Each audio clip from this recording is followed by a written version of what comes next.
Сәлеметсіздер ме, тіл ғылымы каналының көрермендері. Мен бүгін сіздердің назарларыңызға лингвистикалық ілімнің ғылыми парадигмалары деген тақырыпта ақпарат ұсынатын боламын. Парадигма деген сөздің негізгі мағынасы ол үлгі деген мағынаны білдіреді.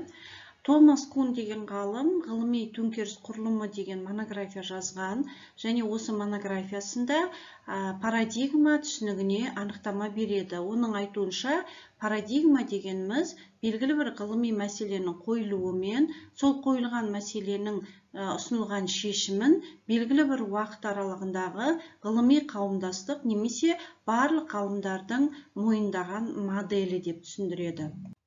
Ғылыми парадигмаға қатысты қалыптасқан көзқарастар бар, және олардың арасында пікір алшақтығы да ұшырасады.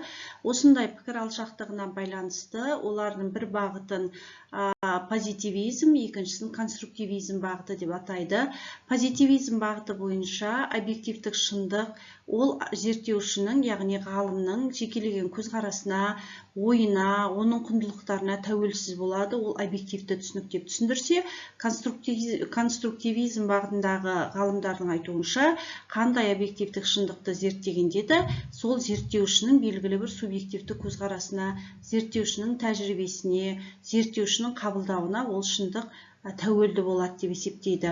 Жалпы бұл жерде парадигмаға қатысты көзқарастарды жіктеген кезде сол объективтік шындықты зерттеушіге біреуі соның көзқарасына тәуелді деп, екіншілерінің бұл шындықты зерттегенде зерттеушінің көзқарасына ешқандай тәуелділік болмайды деп түсіндірілуінде.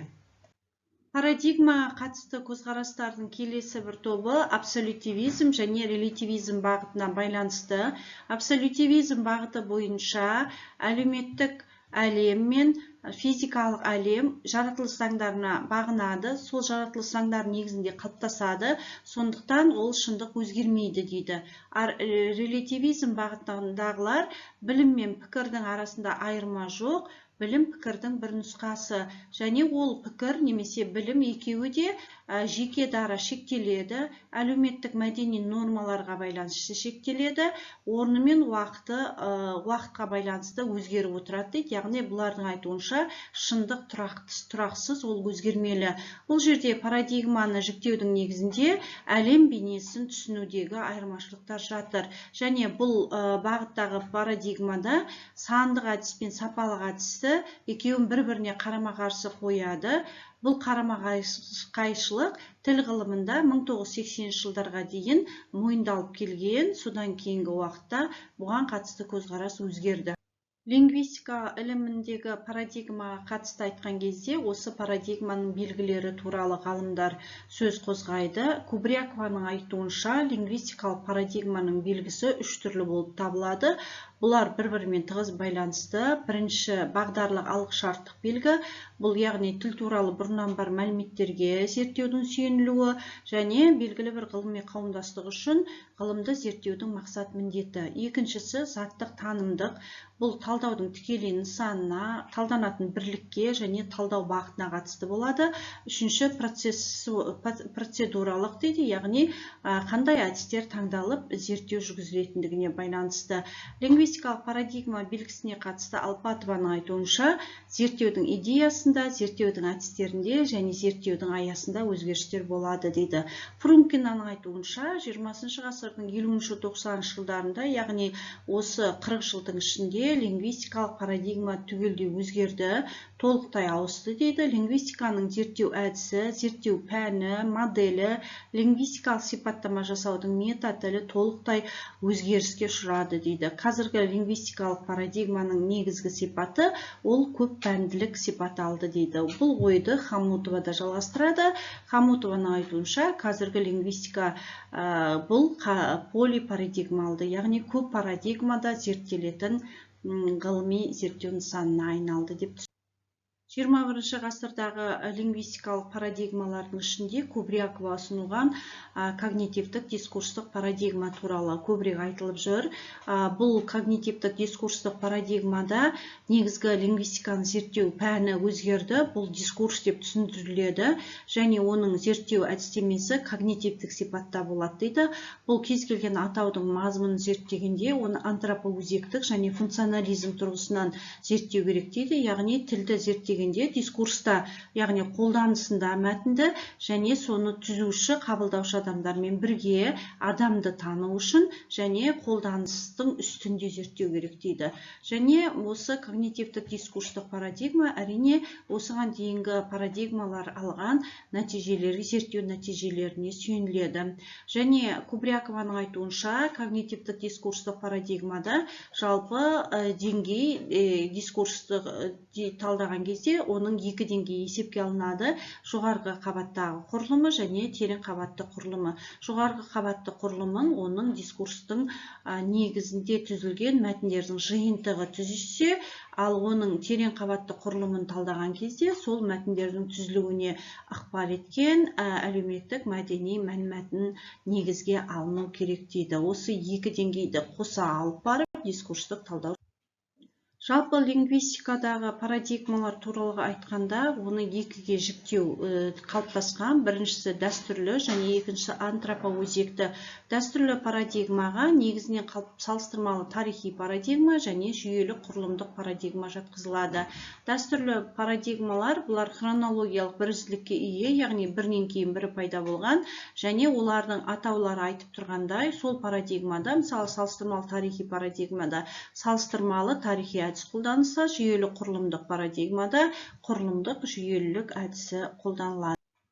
Лингвистикалық ілім парадигмасын жекелеген жіктеуші ғалымдар бар. Солардың еңбектеріне сүйенсек, Караулов жалпы лингвистикалық ілім парадигмасының санын 4 деп көрсетеді. Ол тарихи парадигма, психологиялық парадигма, жүйелі құрылымдық парадигма, әлеуметтік парадигма деп жіктеп көрсетеді. Бұл парадигмалардың алдыңғы парадигмалардан ерекшелігі, бұлары хронологиялық фактор бұл парадигмада маңызды болып табылмайды. Тіл дамуының тарихпен шарттасуы, психикалық табиғаты, тілдің құрылымдық жүйелік негізі және тілді пайдаланудың әлеуметтік сипаты бұл парадигманың негізгі идеясына жатқызылады. Алпатованың зерттеу еңбегінде лингвистикалық ілім парадигмасының саны 5-ке жіктелген: формальды парадигма, функционалды парадигма, филологиялық лингвистикалық парадигма, салыстырмалы тарихи парадигма және құрылымдық парадигма деп бөлінеді.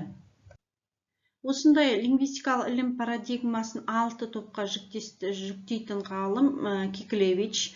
Ол дәстүрлі формальды парадигма, семасиологиялық немесе психологиялық парадигма, аномасиологиялық парадигма деп, құрылымдық парадигма, постструктуралық немесе антропологиялық парадигма және де универсализм парадигмасы деп ұсынады. Бұл жерде, бұл парадигмаларда тілдік таңба күрделі функционалды нысан ретінде оны қоршаған ортамен тиімді әрекеттеседі. Тілдің тиімді әрекеттесуі деп осыны негізгі идея ретінде ұсынады. Батыс зерттеушілерінің еңбектерінде тіл лингвистикалық ілім парадигмасы 3 топқа жіктелген. Бұның ішінде структурализм, функционализм және генеративизм бағыты тұрақты түрде көрсетіліп жүр. Лингвистикалық ілім парадигмасын жіктеген көзқарасты біз Шифриннің еңбегінен кездестіреміз. Ол екіге бөледі: формальды парадигма немесе құрылымдық және де функционалды немесе интерактивті парадигма деп бөледі. Оның мәні мынада: формальды немесе құрылымдық парадигмада тіл жүйесі автономды, яғни модульдік және оның қызметі ішкі ұйымдасуына әсер етпейді деп түсіндіреді.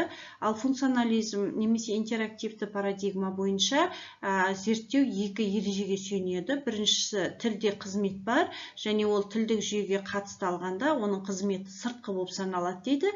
Екіншісі, сыртқы қызмет тіл жүйесінің ішкі ұйымдасуына ықпал етеді дейді. Ал Шифриннің өзі осыған дейінгі қалыптасқан формальды және функционалды парадигмаларды синтездеп біріктіріп формальды функционалды парадигма ретінде ұсынады.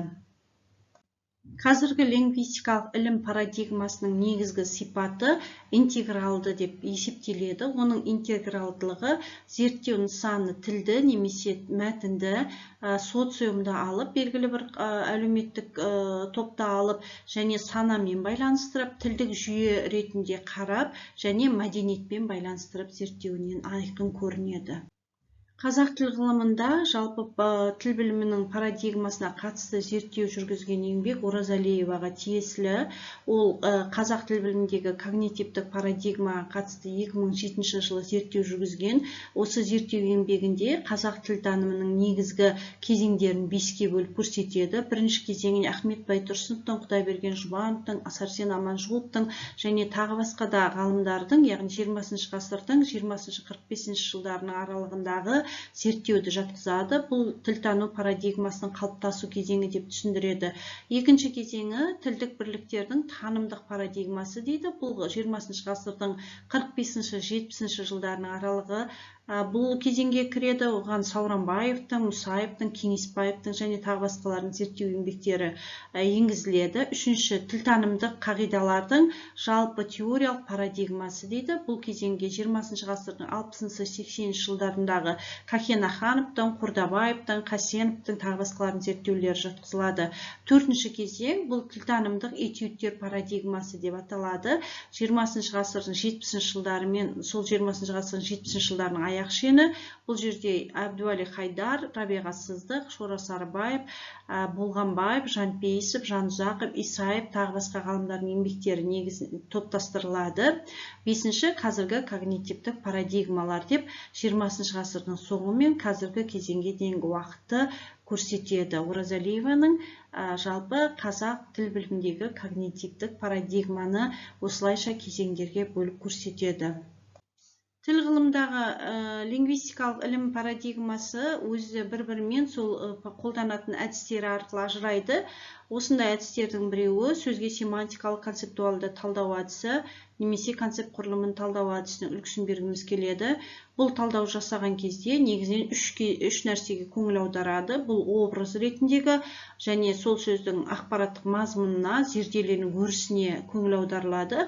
Образы деген кезде 5 сезім мүшесіне қатысты солар сезетін перцептивті образы. Мысалға, раушан десек, оған қызыл түсі. Танымдық болатын болса, мысалға, үй ол жылылықпенен байланыстырылады. Ал прототиптік болатын болса, қазақтың ақыны десек, Абай бейнесінің келуі. Ақпараттық мазмұны деген кезде сол талданып отырған сөздің танымдық белгілерінің жинақталуы енеді. Мысалға, квадрат дейтін болса, барлық қабырғалары тең тіктөртбұрыш. Астана десе, Қазақстанның астанасы. Зерделену өрісі бұл энциклопедиялық, яғни тәжірибемен оқумен келетін, утилитарлық, яғни практикалық мақсатқа сай қандай бағытта қолданылатын өрісі, реттеушілік, не істеу, не істемеу дегенге, бағалауыштық, не жақсы немесе жаман екендігі, әлеуметтік мәдени бұл ұлттық салт дәстүрлерге байланысты, паремиологиялық, яғни ол сөздің мақал-мәтелдердегі көрінісі, мифологиялық, яғни ол сөздің мифтік мәтіндердегі көрінісі немесе мазмұны. Мазмұндық талдау қоса жасалады. Бұл кезде екіге бөлінеді: лексикографиялық мағынасы және психолингвистикалық мағынасы. Біз бұл ақпараттарды мына әдебиеттерден алдық. Пайдаланған әдебиеттер сіздердің экрандарыңызда көрініп тұр. Құрметті тіл ғылымы каналының көрермендері, егер сіздерге лингвистикалық ілім парадигмасына қатысты жинақтап берілген ақпарат ұнаса, каналға жазылып қоюларыңызды сұраймыз, және де осы видеоның соңына лайк басып, лүпіл басып кетсеңіздер, біз сіздерге ризашылығымызды білдіреміз. Ұсынған ақпарат кәделеріңізге жарасын. Сау болыңыздар, келесі кездескенше.